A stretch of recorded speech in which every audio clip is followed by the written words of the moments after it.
Qu'est-ce que vous pensez de cette division entre non vaccinés et vaccinés? C'est la guerre là. Alors, c'est pas la guerre, on veut, enfin on c'est le diable, hein. Enfin je veux dire, le pouvoir en place aujourd'hui n'a qu'un but, c'est diviser la communauté française et pas la rassembler, hein. C'est pas le vivre ensemble qui est le projet de l'actuel gouvernement, c'est le vivre les uns contre les autres. Ce qu'ils veulent, c'est fractionner la société et dresser une société contre l'autre dans notre propre pays pour que voilà, de cette division puisse naître un pouvoir renforcé. Hein. Diviser pour régner, c'est une très vieille méthode. Hein. Donc aujourd'hui, le gouvernement qui panique parce qu'il sait que le vent est en train de tourner, que la vérité est en train d'émerger, essaie de diviser la communauté française pour mieux régner sur elle. Mais quand on parle dans la rue avec les gens, les vraies personnes, les vraies femmes, les vrais hommes, les vrais citoyens, les vraies citoyennes, on s'aperçoit qu'aujourd'hui, le problème vraiment du pouvoir en place ne va pas venir des non-vaccinés. Hein. Il va venir des vaccinés qui vont se rendre compte qu'on s'est moqué d'eux, qu'on leur a menti, qu'on a mis leur jour et leur santé en danger. Et quand cette vérité qui est en train d'affleurer va être connue de tous, je pense que le plus gros problème du gouvernement viendra des vaccinés, qui d'ailleurs, dans la rue, manifestent avec nous pour la liberté de choisir et de disposer de son corps. Voilà. Donc, il faut être patient, calme, déterminé, faire ce que nous faisons, marcher, continuer à marcher, continuer à dire la vérité.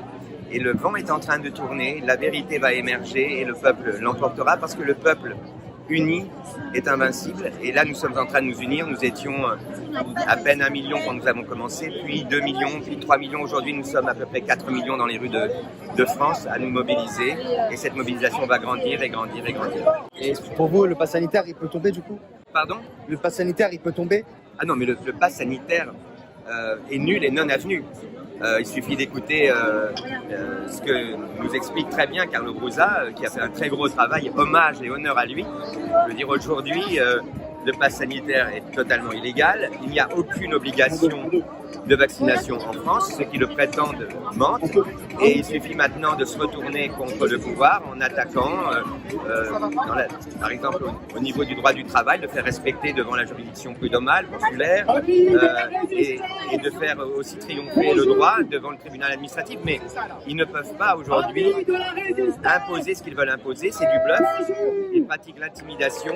Et s'ils le font, c'est parce que la France résiste. Donc aidons la France à résister, ayant confiance en notre justice, ayant confiance en notre peuple, en sa faculté historique d'avoir toujours, au moment où il le fallait, su dire non.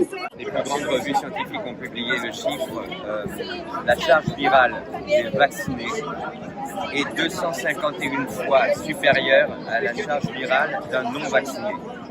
Donc sur la base de cette notion, je ne vois pas comment on peut expliquer aux gens, puisqu'il s'agit de la présence du virus dans le corps, que lorsqu'ils sont vaccinés, ils sont moins contagieux.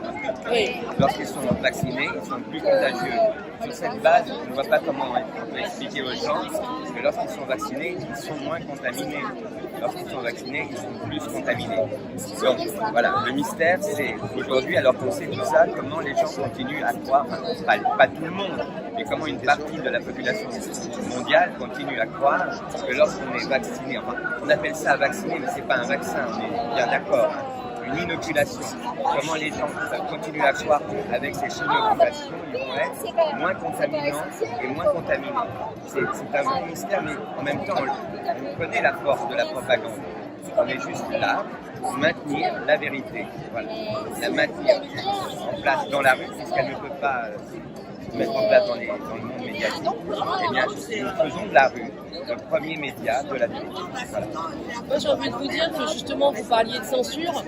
Moi, personnellement, sur YouTube, je fais le Globe 777. Sur YouTube, j'ai fait une vidéo dans laquelle j'énumère tout ce qu'on ne peut pas dire. Alors, on ne peut pas dire de prendre de l'ivermectine, on ne peut pas dire de prendre la lavande. Au Japon, oui, on ne peut pas dire de prier aux gens, on ne peut absolument rien dire. On ne peut juste vous conseiller cette injection.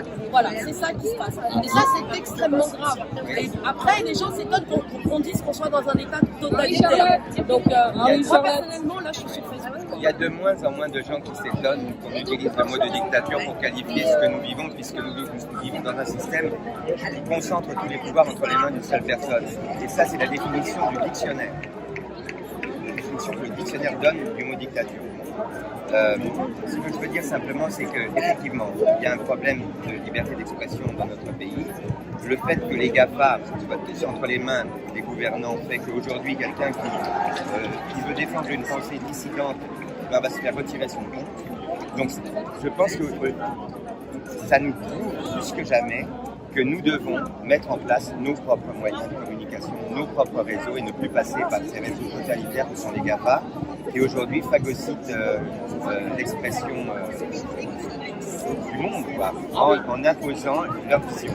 Donc aujourd'hui, il faut vraiment être très attentif à tous les moyens qui sont en train de se mettre en place de réseaux, j'allais dire, de contre-pouvoir, c'est-à-dire de moyens qui ressemblent à ceux des GAFA, mais qui sont mis en place par le peuple, pour le peuple, et dans le but de dire la vérité. Alors, un dernier petit sujet.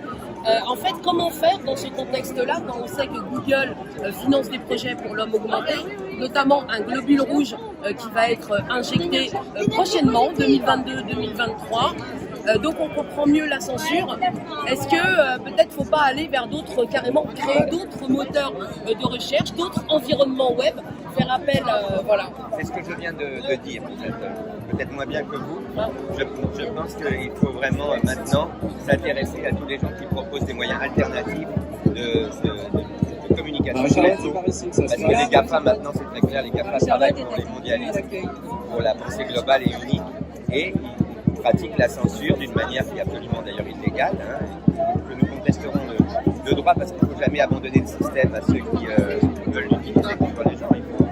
Il faut développer parallèlement au système d'autres paradigmes et d'autres systèmes, mais il ne faut pas laisser le système au pouvoir de ceux qui en abusent. Donc nous allons contester tous les abus de droit qui sont commis par les GAFA, mais nous devons également mettre en place des mesures nous permettant d'organiser nous-mêmes notre propre diffusion